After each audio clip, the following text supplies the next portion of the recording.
संदिर को नावा दहबोटना राम राम जय नागोबा नेडु देशम राष्ट्रम राष्ट्रम नागा नेकी मंता इतके मा गोंडवाना आदिवासी प्रपंचान जाति जातिगाने नेकी आचार विचार मानता वास्तवानिकी संस्कृति सांप्रदायालु యాస భాష పోయింది అనడానికి కన్మరుగైపోయింది. భాష అక్కడ లేదు. పోయే భాష ఇప్పుడు మా కొమ్ముడు చేసిన పిల్లలు మాట్లాడుతున్నారు ఖమ్మంలో. కొంచెం ఐదో గోత్రం నాది కూడా ఐదో గోత్రం. మరి ఐదో గోత్రంలో తాబేలును పూజిస్తాం, తాబేలు తినరు. అట్లనే ఇక్కడ మన ఆదివాసులు పంచభూతాలను పూజిస్తారు, ప్రకృతిని ఆరాధిస్తారు.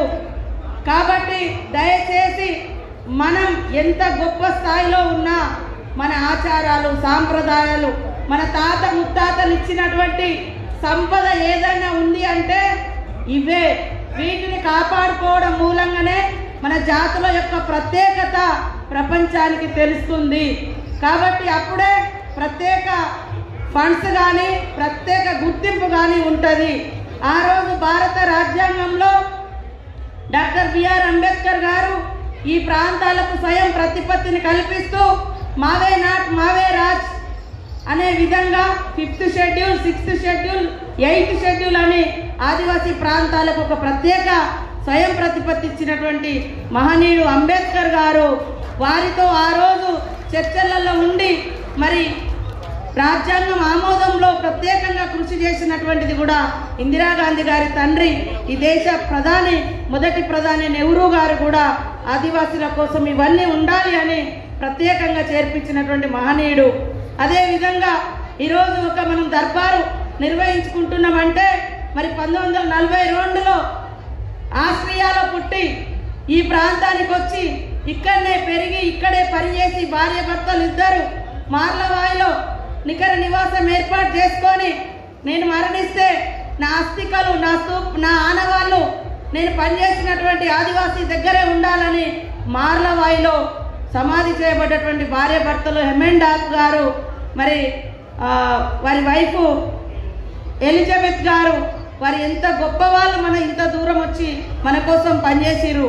వారు పెట్టినటువంటి ప్రతిపాదనతోటి ఆ రోజు నుంచి 42 తర్వాత నుంచి మరి ఆదివాసులకు అధికారులు దొరకాలంటే కష్టమవుతుంది. కాబట్టి వాళ్ళు ఎప్పుడు కలుసుకునేది ఎక్కడ, ఈ జాతర కాడ కలుస్తారు.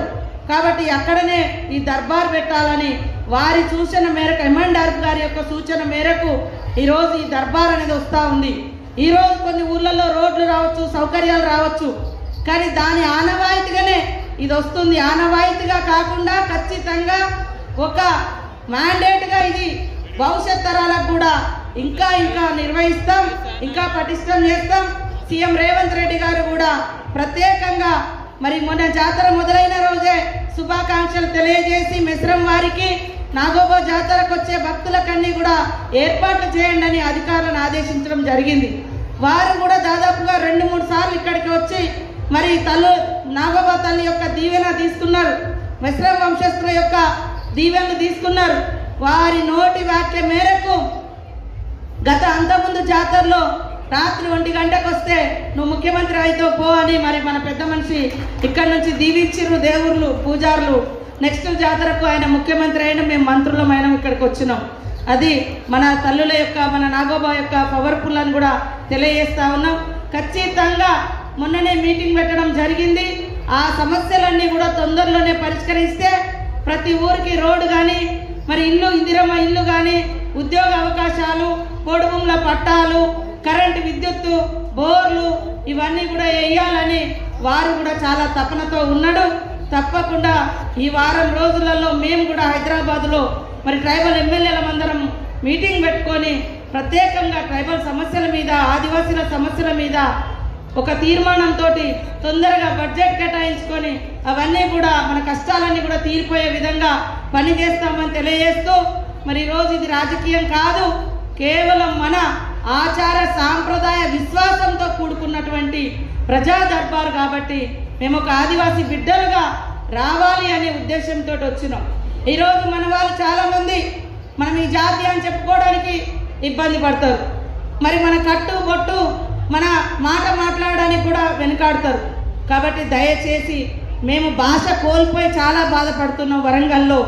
మరి ఇక్కడ మీ దగ్గర ఇప్పుడు నేను నేర్చుకొని కొంత మాట్లాడే ప్రయత్నం చేసినా తప్పకుండా ఎవరి సంస్కృతి వాళ్ళకే ఉంటుంది. నేను ఎవరిని కించపరచను.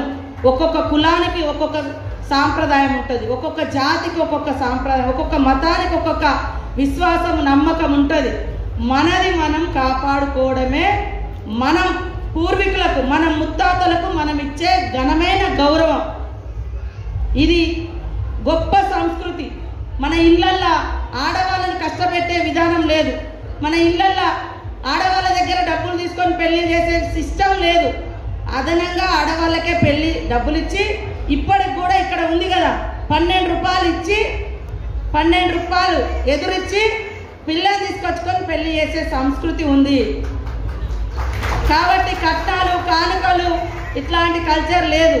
దయచేసి అది నేర్చుకోవద్దు. మనం ఆడకూతురు పుట్టి పెరిగి మరి సొంత ఇల్లు వదిలిపెట్టుకొని మన ఊరికి వచ్చేటప్పుడు మనము ఆ ఖర్చు కూడా భరించి పిల్లలు తీసుకొచ్చి పెళ్లి చేస్తాం. కానీ ఈ రోజులలో కట్నం లేకుంటే పెళ్ళే కాని పరిస్థితి వచ్చింది. కానీ కట్నమా మనకు ముఖ్యం, పిల్లనా? పిల్ల. ఈ రోజులలో ఇంకా కొన్ని గొప్ప సంస్కృతులు వచ్చినాయి. అమ్మాయిలు అబ్బాయి లవ్ చేసుకోవడము, ఏదో డేటింగ్ బీటింగ్ అని ఏదో పెడతా ఉన్నారు. డేటింగ్ బీటింగ్ కాదు. మా దాంట్లో ముందే అబ్బాయి మంచోడా కాదా, పనివంతుడా కాదా అని అమ్మాయి ఇంటికాడ పోయి పని చేస్తాడు. 2-3 నెలలు పని చేస్తాడు. అమ్మాయి కూడా వచ్చి ఇక్కడ పని చేస్తుంది. అన్నీ తెలుసుకున్నాకనే పెళ్ళి జరుగుతాయి. అది కుటుంబంలో. అంతేనా? కుటుంబానికి అందరికీ నచ్చేటట్టుగా మెచ్చేటట్టుగా అది ఒక గొప్ప ప్రజాస్వామిక పెళ్లి విధానం. సో ఇట్లాంటి అన్నీ కూడా ఉన్నాయి కాబట్టి ఇవి మనం కాపాడుకోవాలి. ఎదుటి వాళ్ళది ఎంత గొప్పది ఉన్నా వాళ్ళ ఆచారం వాళ్ళది, మనది మన నమ్మకం మనది. కాబట్టి ఎదుటి పులిని చూసి నక్కలు వాతలు పెట్టుకోవడం, నక్కలు చూసి పులి వాత పెట్టుకున్నట్టుగా వద్దు. మనది మనం కాపాడుకోవడమే ఒక ప్రత్యేకత. ఇవాళ ఆదివాసీల సంబంధాలు ఎట్లుంటాయి అంటే ఇంటర్నేషనల్ వైడ్గా ఉంటాయి. ఇవాళ డోలి ఇప్పుడు కొట్టిరు ఇక్కడ గోండు కల్చర్లో డోలి ప్రధాన పాత్రే. కోయ ప్రాంతంలో అట్లనే ఉంది, ఛత్తీస్గఢ్ అట్లనే ఉంది, మహారాష్ట్ర అట్లనే ఉంది, మధ్యప్రదేశ్ అట్లనే ఉంది, మన అండమాన్ నికోబార్లు అట్లనే ఉంది. ఇంకో కాడ కూడా వేరే దేశాలలో కూడా ఇదే స్టెప్ ఇదే డోలి కంపల్సరీ. ఆ రాగం కూడా ఒకే రకంగా ఉంటుంది. అది మనం దృష్టిలో పెట్టుకుంటే ఈ అడవి ప్రాంతాలలో నివసించే ఆదివాసులదంతా ఒక రకమైనటువంటి బంధుత్వం సంబంధాలు అలాంటివి ఉంటాయి. కాబట్టి దయచేసి మన సంస్కృతిని, సాంప్రదాయాలను, ఆచారాలు, ఏషం, భాష అవన్నీ కూడా కాపాడుకుందాం. తప్పు లేదు. మేము మొన్న ఇవన్నీ పెట్టుకుంటే మమ్మల్ని రకరకాలుగా మాట్లాడారు. ఒకప్పుడు గోండువాన రాజ్యం ఉంది. ఈ రాజ్యంలో ఆడవాళ్ళు రాజరికంగా బతికిర్రు, ఇవన్నీ వేసుకొని బతికిర్రు. మరి దొరా పటేల్ వాళ్ళ కుటుంబంలో మరి మన ఊర్లో వాళ్ళే పెద్దరికంగా ఉంటారు కాబట్టి వాళ్ళ ఆడవాళ్ళు ఇంకా ఎక్కువ నగలు ధరించిండ్రు. కాబట్టి ఇది మా పూర్వీకులు ఇచ్చినటువంటి వేషధారణ. మాది మేము చెప్పుకోవడం, ప్రదర్శించడం మాకేం అవమానం కాదు. ఖచ్చితంగా వేసుకోవాల్సిందే. కనీసం మన పండుగలకు, మన జాతరలకు, మన పెళ్ళిళ్ళకు, మనమందరం జమగూడే కాడనైనా కూడా మన తాత ముత్తాతలు, మన అమ్మ నానమ్మలు ఇచ్చినటువంటి ఈ యొక్క గొప్ప వేషధారణ, భాష, యాస, మరి విధానము, మంచితనం, మనలో మంచితనం కూడా ఉంటుంది. ప్రతి ఒక్కరిని ప్రేమించే గుణం ఉన్నది. అందుకనే ఎక్కడి నుంచి ఎవరు వచ్చినా అందరినీ కడుపులో పెట్టుకొని దాచుకున్న చరిత్ర మరి ఆదివాసులకు ఒకప్పటి నుంచి కూడా ఉన్నది. కాబట్టి ఈరోజు ఆదివాసులకు కావాల్సినటువంటి అనేక సమస్యలు ఇంకా కొన్ని సంవత్సరాలుగా పెండింగ్లో ఉన్నాయి. ఖచ్చితంగా అందరూ ఎవరైతే వెనుకబడి ఉన్నారో వాళ్ళకు మనం సపోర్ట్ చేయాలి. మనతో పాటు వాళ్ళని ముందుకు తీసుకురావాలి అనేటువంటి భావజాలం ఉన్నప్పుడే సమాజంలో ఈ అంతరాలు, పేదరికం అనేది పోయి అందరికీ తినడానికి తిండి, ఉండడానికి ఇల్లు, కట్టుకోవడానికి బట్ట, పనిచేయడానికి ఉపాధి అనేది దొరుకుతుంది. కాబట్టి అలాంటి సమాజాన్ని మనం సృష్టించుకోవాలి. ఇవాళ ఆదివాసులలో ఒక ఇంట్లో ఎవరైనా చనిపోతే అందరు మనిషికి ఒక చేసి ఆ కార్యాన్ని నడిపిస్తారు. ఒక ఇల్లు కూలిపోతే చుట్టుపక్కల వాళ్ళందరూ పోయి ఆ ఇల్లు నిలబెడతారు. ఒక ఇంట్లో పెళ్ళి అవుతుంటే అందరూ కూలిపోరు, అందరు పోయి 3 రోజులు 5 రోజుల పని ఉంటే అందరూ కలిసి సమిష్టిగా పనిచేసి మన అందరి బాధ్యత. మన ఊర్లో చనిపోతే ఆ కుటుంబానికి అండగా ఉండడం, ఆ ఇంట్లో పెళ్ళి ఉంటే అందరు పోయి పని చేయడం, దినం ఉంటే అందరు పోయి పని చేయడం, ఇదంతా ఒక సమిష్టి తత్వం, ఒకే విధానం. మనం అందరం సమానమే అనేది ఆ ఊర్లో అందరు ఒకరికొకరు భరోసాగా ఉంటారు. కానీ రాను రాను ఇది కనుమరుగు అయిపోతుంది. ఒకప్పుడు ఉమ్మడి కుటుంబాలు ఉండేది, ఇప్పుడు భార్య భర్తలు, ఆ భార్య భర్తలకు వాళ్ళిద్దరు పిల్లలు, వాళ్ళు 4 ఉంటారు. ఆ పిల్లలు పెద్దోళ్ళైనాక వాళ్ళే వెళ్ళిపోతారు, మళ్ళీ వాళ్ళే 2 ఉంటారు. కాబట్టి సమిష్టి తత్వం అనేది ఒక భరోసానిస్తుంది, ఒక నమ్మకం ఇస్తుంది. నాకేమన్నా అయినా కూడా నా ఊరంతా నా చుట్టూ ఉన్నది, నా గూడెం అంతా నాకు వెంబడి ఉంటుంది అనే నమ్మకాన్ని ఇస్తుంది. ఇందులో ఉన్న గొప్పతనం ఎక్కడ ఉండదు.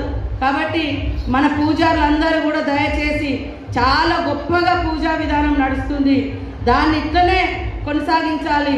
ఈ రకంగానే ముందుకెళ్ళాలి, అభివృద్ధి చేయాలి. వచ్చేటువంటి భక్తులకు సౌకర్యాలు ఇద్దాం, ఇంకా వచ్చిపోయేటోళ్లకు రవాణా ఇద్దాం, ఏదైనా చేద్దాం. కానీ మనం పూజించే తీరు, అయ్యో మనం ఇన్ని కిలోమీటర్లు నడిచిపోవాలంటే మరి అప్పటి నుంచి నడిచిపోయి వచ్చిరు, ఇప్పుడు కూడా మీరు నడుస్తున్నారు. అట్లాంటిది అది ఉండాల్సిందే. కాబట్టి మనకు అనుగుణంగా, మన సుఖానికి అనుగుణంగా మన రీతులు తీరులు మార్చొద్దు. కాబట్టి మీ యొక్క కార్యక్రమాలన్నీ కూడా అద్భుతంగా నిర్వహిస్తూ ఉన్నారు. మా అందరికి కూడా ఆదర్శంగా ఉన్న మెస్రం వంశస్థులకు కూడా ప్రత్యేకంగా ధన్యవాదాలు తెలియజేస్తా ఉన్నాం.